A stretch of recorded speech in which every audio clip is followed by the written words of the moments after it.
Deshun Deysel grew up in a small township in Uitenhage during the apartheid era. Despite this, she had a dream to become a mountaineer. In 1996, she was selected to be part of the first official South African expedition to Everest. The media touted her as the first black woman to ever climb the slopes of this mountain. And so began her career as a mountaineer. The thing for me that was the key catalyst is that I had these grandparents who had some incredible stories about things that they had seen in their lifetimes. And my grandmother specifically was in the streets when the royal family came to visit Port Elizabeth. And she was one of those people waving her handkerchief at, the royal family. But again, even in her time, it was the whites on this side of the street and the non-whites on that side of the street. The Queen did feature quite strongly, and the royal family featured very strongly in my grandmother's recollections of time. And so when Edmund Hillary managed to summit Everest in 1953 with Tenzing Norgay, the Queen was coronated. Elizabeth became Queen in that same week.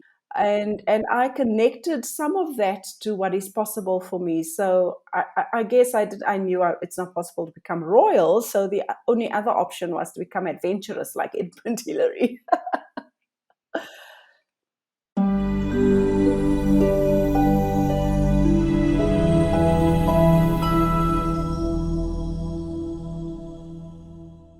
It didn't really hurt that Sibusiso got up as much as it hurt that I was in a team who didn't want to pay attention to the fact that on that particular team, in that particular season, I was the only person on our team who actually had South Cole experience.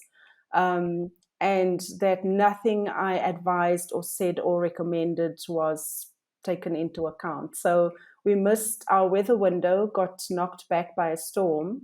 Sibusiso's team went a little bit later, got the weather window, and managed to get up.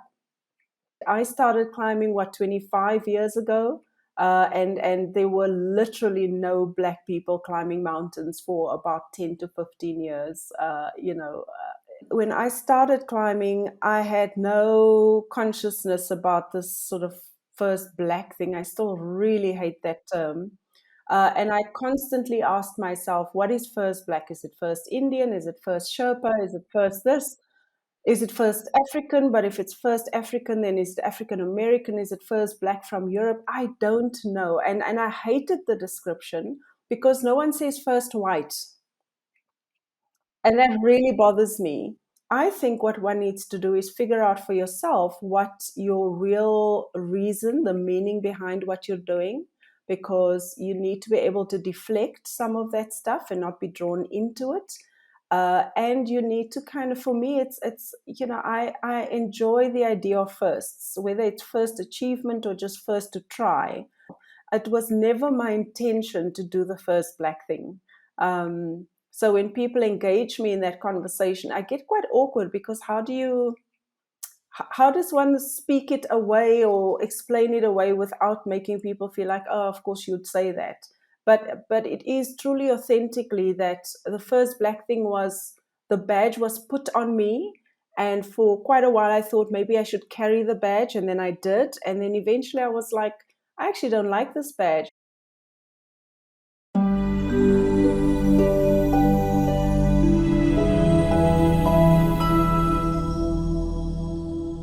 So I said to Sarah that I was so grateful that she got to the summit and she flies the first black flag so well that it's taken me off the hook. I don't have to do the first black thing anymore. So and she owns it, and good for her. I mean, there's no judgment. She just owns it better than I could ever own it. So that's the thing, is we all have our meaning, and to her that is meaningful. And to me, it never really was. I must be honest. I want to pursue mountains. If people are getting inspired as a result, great. I have a pioneering spirit, and sometimes pioneering doesn't mean you're the one to achieve. It means you're the one to open the gateway for others to follow. And in fact, my 30s was my most prolific climbing period. And I absolutely enjoyed it. I was single, I was strong, I was fit, the world was my oyster. I always looked out for ways to get onto expeditions and to find ways of creating my own. And, it was just such an exciting time.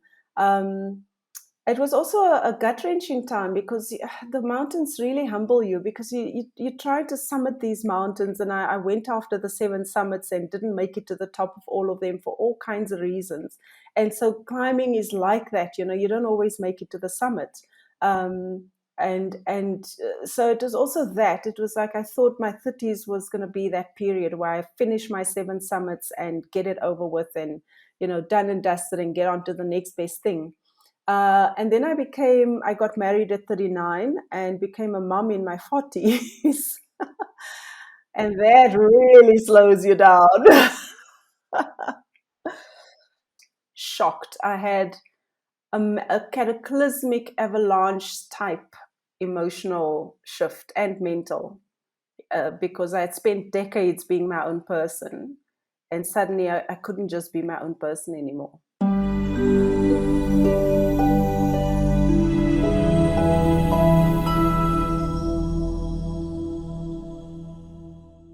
So I have 2 brands. The one is my speaking brand, which is just kind of traveling the world, speaking to audiences, that kind of thing. Um, and then Gopig International is the brand that focuses on strategy and leadership and performance management and that kind of stuff. So I've got a team in Gopig International that help me execute that. And there's a very strong focus on coaching, because again, the whole idea of walking the journey of career, of business owner, of senior management or executive head of a big team can be quite lonely.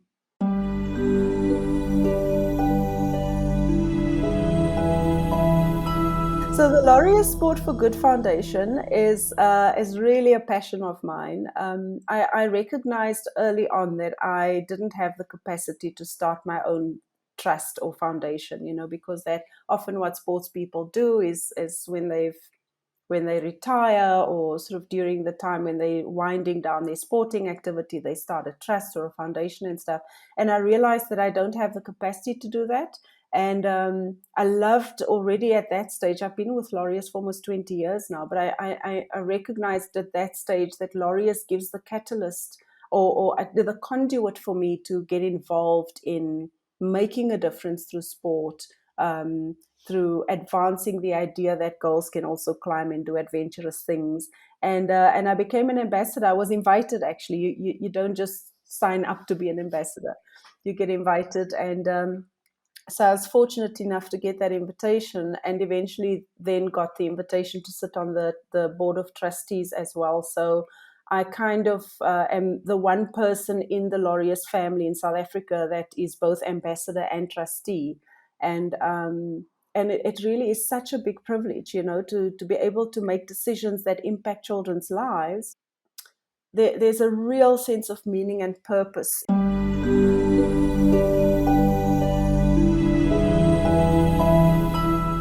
Well, my 50s, a couple of books need to be written, a couple of mountains need to be climbed. My children will become teenagers in this decade.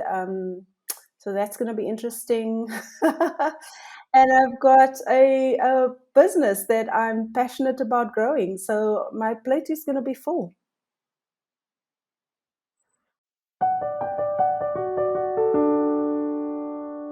If you want to find out more about Deshun Deysel, visit her website at gopeak.biz.